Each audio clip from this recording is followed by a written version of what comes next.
This week, Nick Perdomo makes a bold move. Two accessory companies strike a partnership. Nick Melillo reclaims his title. And our weekly FDA update. Stay tuned.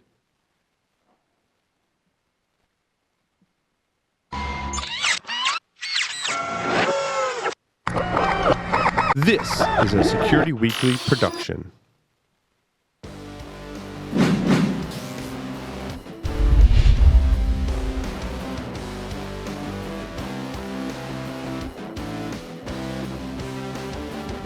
Welcome, everyone, to Stogie Geeks News. I'm your host, Paul Asadarian, broadcasting live from G-Unit Studios in Rhode Island. On the lines via Skype is none other than Will Cooper. Welcome, Will. Hey, Paul. How's it going, Will? What do we got for news this week? Some interesting news this week. It's funny. This week is not so much about, new cigar releases. No, and I think, we want to kind of change it up a bit, too. And what's exciting about this, too, is it's a lot of good news. I think everybody, all the news is real positive this week, which is great for a change. And we kick it off from Perdomo Cigars. And this, actually, I was reached out to by Nick Perdomo, who actually told me that for this year, he is not increasing his prices. And he's going to continue to absorb the S-chip tax for all his pre-predicate date products. Huge move. Because what's the S-chip tax?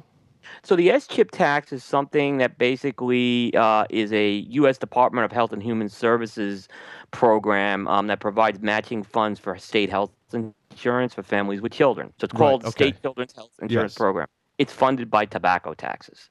So in 2009... Right. The federal tax was raised to 40 cents. That was like a significant increase. So when that happened, Nick Perdomo was actually the first company to absorb that tax. Right. And to really give Nick credit on this, it's not like he absorbed it and raised prices the year after. He pretty much has held his prices steady for the most part. In fact, he's only had 5 increases over 23 years, which is a real impressive track record. So I think this is a bold move considering that regulation's coming. And even though a lot of the stuff, like you said, is pre-predicate date stuff as far as S-chip goes, the cost, there's still going to be costs that everyone's going to be bearing with these regulations right now. So I think this was a real bold move by Nick. And I tell you, the consumers seem very, very pleased with this. No, that's great news. Yeah, I applaud Nick for his efforts. Absolutely. 2 accessory companies have formed a partnership. Yes, and I think this is a very, very strategic partnership that we're looking at. So Boveda has announced that their two-way humidification products, they're going to basically provide Cigar with Cigar branded, the Cigar branded two-way humidification packets. So basically, you'll see the Boveda package with the Cigar logo on it. It'd be interesting, Will, if the Cigar travel humidors came with a Cigar branded Boveda pack. That would be really cool. And I think it'd be even really cooler if they cut out like a notch in the foam so that you could place your Boveda pack right in there. Yeah, or like a little holder, so something. Yeah, because like right now I put them in there. I take out that little stupid humidification puck that comes with it, and it leaves like a little nub on the inside of your cover. And then I put a Boveda pack in there, and then the foam kind of squishes it down too much. So it'd be really awesome, Cigar, if you're listening, or anyone who makes a travel humidification case to accommodate the Boveda packs. I think they're two great technologies, and to come together like that would be awesome. Yeah, I mean, and I look at it too from Zycar's point of view. They're getting the two-way humidification as now with their accessories. They're obviously one of the market leaders there. And then from Boveda, they're basically now getting Zycar to help take their product to market. So I think that's a nice win-win. Absolutely. Next up in the news, Will, is news from our good friend Nick Melillo. Yeah, Nick's been in the news a lot lately, and he's been hard at work. He's been hard at work.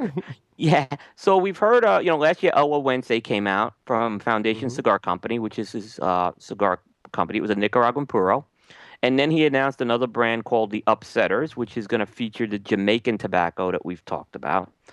But Nick had a nickname. It was Chief of the Broadleaf. He got that nickname when he was at Drew Estate. He didn't have a broadleaf cigar, and now he's got one to call his own in his own company, and it's going to be called the Tabernacle.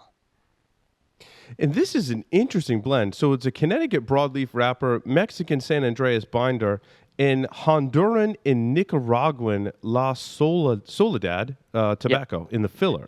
So Honduran and Nicaraguan together in the filler with a San Andreas binder and Connecticut broadleaf sounds like a really cool blend.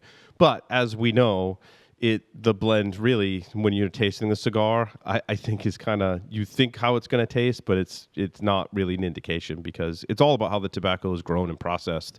But having said that, looking at this on paper sounds really cool. Here's what was really interesting about that.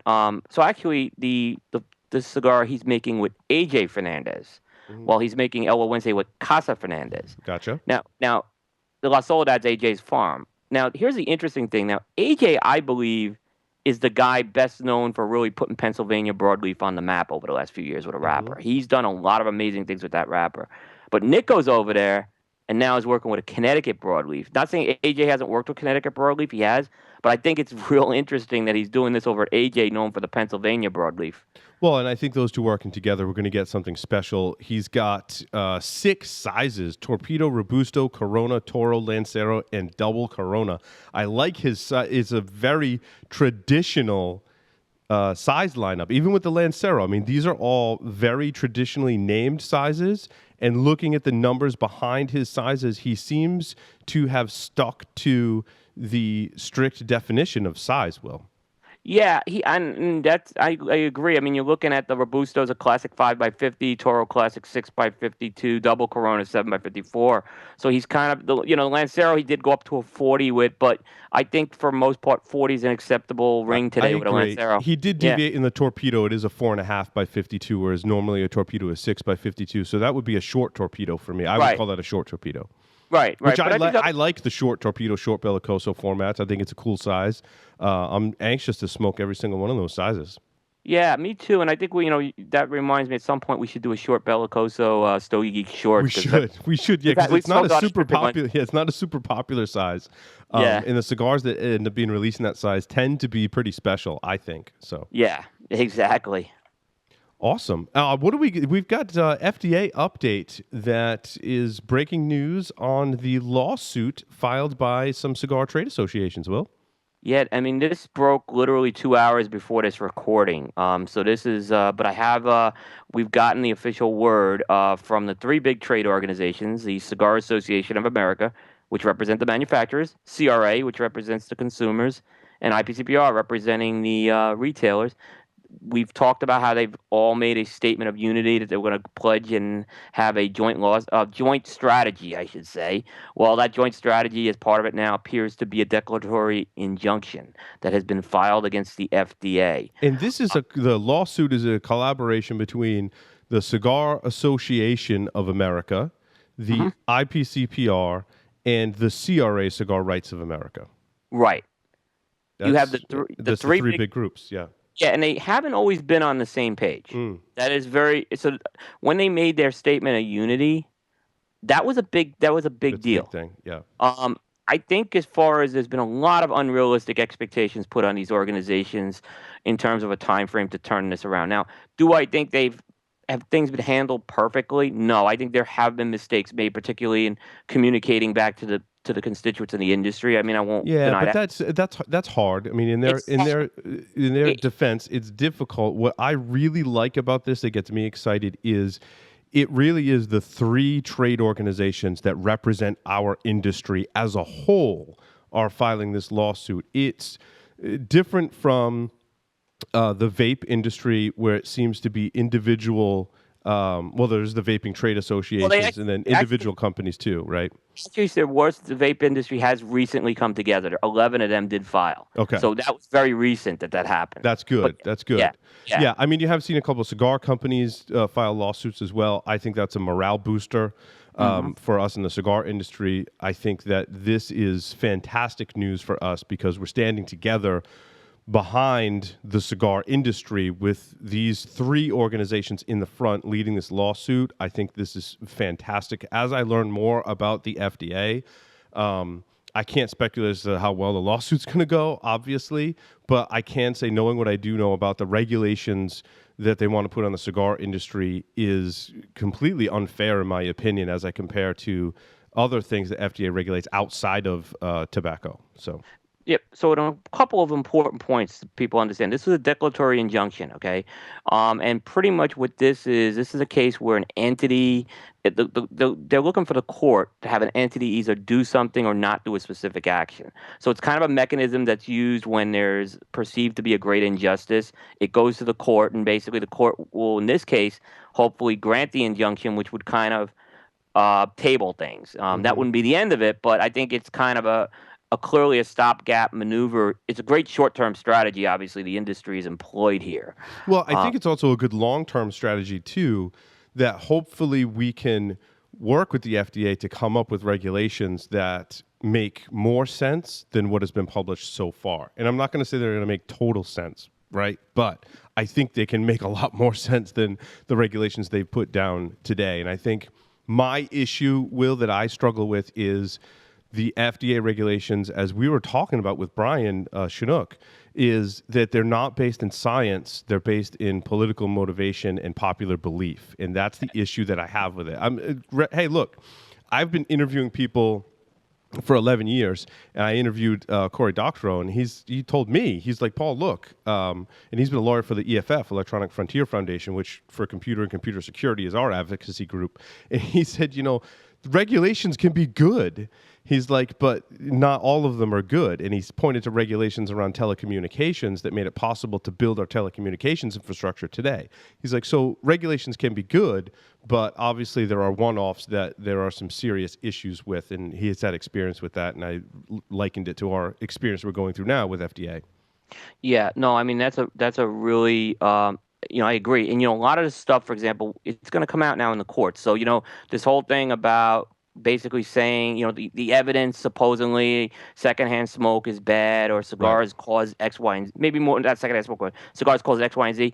Now it's going to go into the courts, and it's going to get into a legal matter where this stuff's going to be really scrutinized. Right. So I think that's something very key here. Well, I think it's good. I hope it helps bring fact and science into the conversation rather than, like I said, just political motivation and popular belief. Right. I mean, if you've looked at how this has gone through the legislative branch, there's been stuff incorporated in it that's completely unsubstantiated facts. Yes. And it can be proven that it's unsubstantiated because the evidence can't be presented. Right. There's not and whatever's presented, you can very much pick holes at that. Absolutely. Yeah. So going to good news. There's 5 areas addressed real quick: the predicate date, which is the 2007 grandfather date, user fees, cost benefit analysis, warning labels, and specific things to pipes. What was not in there was age requirements, which was no surprise, and free samples, which that's, I think, while some can live without it, I'd say you have to pick your battles. So and like we've talked about, there's so many ways to get around the no free sample thing. Oh, Will seems to have dropped off. He's back. Are you back, Will? Yep. Yeah, I hit my wire there. That's okay. Yeah, your video just froze for a second. That's okay. I think we were just wrapping up anyway. Again, this is good news. I like the battles that they picked. I think there's ways to work around free samples. So I like that we're ending the week in good news. So thanks so much, Will. I know your connection's a little funny, but thank you very much. And that concludes this edition of Stogie Geeks News. Make sure you check out the Stogie Geeks live show every Monday night, 6:30 p.m. Eastern Time, stogiegeeks.com/live. And for all the latest cigar news and reviews, visit cigar-coop.com. Thanks, everyone, for watching.